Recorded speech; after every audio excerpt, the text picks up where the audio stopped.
کہ صحابہ کرام رضوان اللہ تعالی علیہم اجمعین کے بارے میں آج سوشل میڈیا پر اور پرنٹ میڈیا پر جو خرافات لکھی یا بکی جا رہی ہیں، ہم اللہ تعالیٰ سے اس کی پناہ مانگتے ہیں۔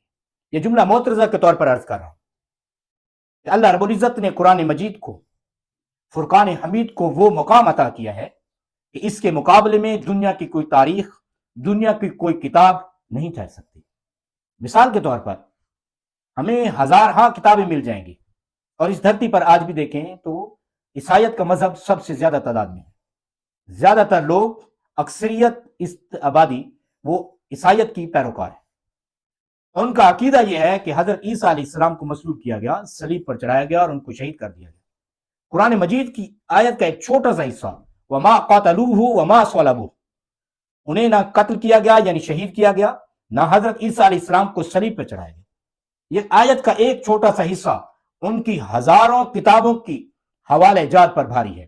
ہم ان کو دیوار پر مار دیں گے اور قرآن کی عزت اور عظمت کو سلامی پیش کریں گے، کیونکہ یہ چھوٹی سی آیت کا اس چھوٹا سا ٹکڑا ان کی ہزارہا کتابوں پر بھاری ہے۔